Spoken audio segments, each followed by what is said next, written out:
Yeah, I was asked this before, and yeah, it's a must-win. But um, let's say we beat Dallas Friday, and then we lose the next nine. So they're all very, very important for us. And I don't think there's one game that's more important. This one maybe be a smidge because you always want to try to have the tiebreaker. I think we might play Phoenix too, and you always want to try to have the tiebreaker. But man, where we are right now, they're all extremely important, and you can categorize them all as quote unquote must wins. Especially with the way some teams are playing right now. Some teams are playing really, really good basketball. How about the lessons just after going through film and experiencing it yourself? Just lessons from this past game. Yeah, no, there are a lot of them. We feel like we could play better. You got to give Dallas credit. They played really well. Luka was unbelievable in the first half. Kyrie was really, really good in the second half. They created some problems for us to where we had to double team, and when we did double team, all of their guys shot the ball extremely well. And sometimes it's a thing where you got to pick your poison. You're going to keep letting Luka do what he does, or you're going to have somebody else beat you. Same with Kyrie. You're going to let him do what he does. You're going to have somebody else beat you. And another guy stepped up and had a hand in winning that game. And on the flip side, like I said, I felt we could do things better. A handful of areas. Especially our sprays. We had 4 sprays in the second half, and 2 of them came in the last 2 minutes. So we were really 1 for 2 in sprays in the second half, and we're trying to get to 20.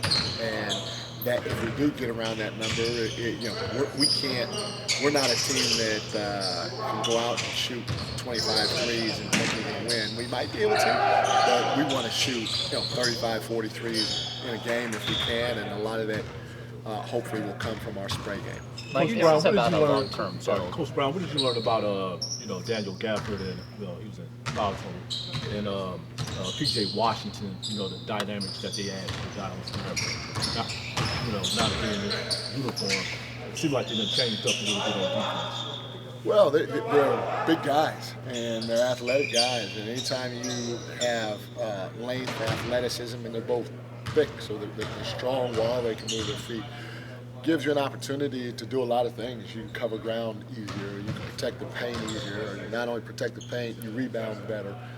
You can get out to shooters because you have length and you have athleticism. So they added a lot to their team on both ends of the floor because they're long, they're athletic, and their strength behind them, as well as they got a really good feel for the game.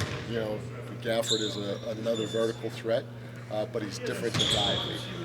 PJ is a power forward threat, but he's different than Williams. So they both bring a lot to the table of a team that was already good and that has basically 2 Hall of Famers that are playing at a very, very high level for them in Kyrie and Luka. Mike, you played 5 games in 7 nights. Did you notice maybe the team a little fatigued after Dallas?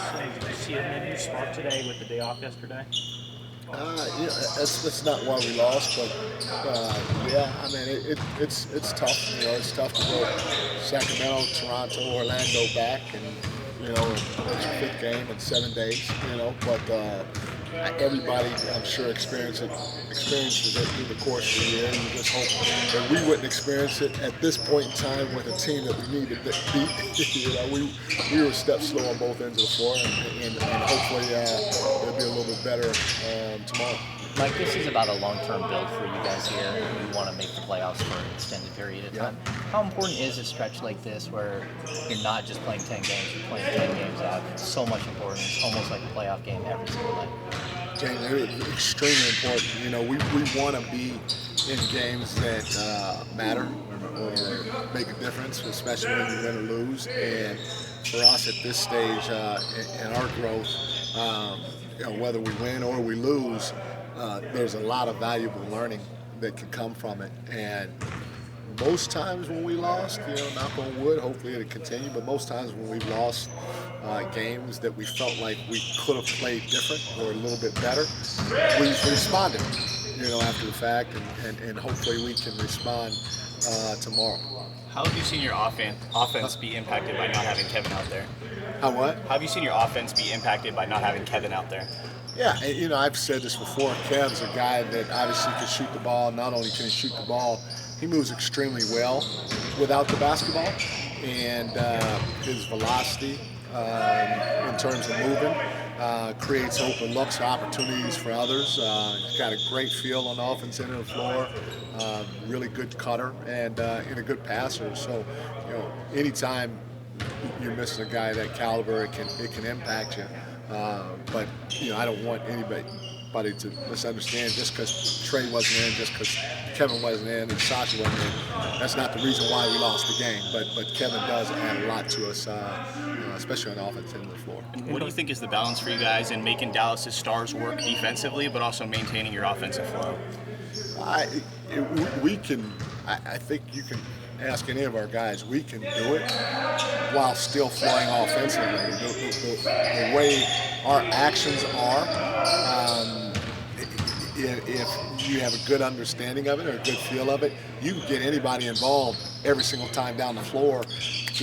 And it can be like this if you're in tune to what's going on, and we have to do a better job of that, But our guys, again, it's part of the learning / growing experience that we're going through right now, and our guys are getting a little better every time they step out on the floor. Among the many curiosities you have throughout the season with your team, is this stretch kind of maybe a defining one for you guys as you kind of see how you handle these remaining games before postseason?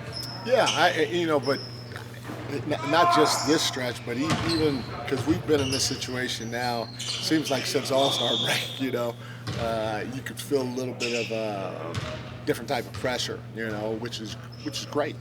And so for us and me in particular, just watching it, it's great to see how we respond during this time, And like I said, I didn't feel like we played well in Washington, and to see our guys bounce back the way they did in Orlando versus a very good team was a lot of fun, and it was a step in the right direction. And hopefully we can keep taking steps like this. But sometimes you may take a step, and then take a step down, and you hope it doesn't happen right now. But if it does, hopefully it gives us an opportunity to grow some more, because I truly believe you grow the most when you hit adversity. And so hopefully it gives us a chance to grow some more while still being able to accomplish what we want to accomplish at the end of the day. Coach, back-to-back winning seasons for you guys. How does it feel to kind of deliver on creating the culture you set out to kind of create when you took this job last season? You want to win, definitely. I don't really look at it that way. Like I was a little shocked when somebody said that since they moved here, this is the 10th time they've had a better than 500 record. Because I don't, and I'm not, I hope you guys don't think I don't know, the only word I think is cocky or arrogant maybe, because I'm not trying to be that, but I'm not, like, I didn't come here to play 500 basketball so that wasn't even in my mind, you know what I'm saying? I'm thinking, hey, let's get a taste of the playoffs, let's get a deep, I'm thinking, listen, how can we win a championship? And that's the only thing on my mind is how can we put a team together that can help us compete for a championship, and what things can we do as a staff to help them? And so I guess it's good, the 500, but I'm shocked about it, but I don't really think of it. So I hope I answered your question. Speaks to some dark times for us. But hey, it speaks to the greatness of the fans in the city. Yeah, I don't think you're being arrogant either. I mean, you want to win, just like the fans. So. Fair enough.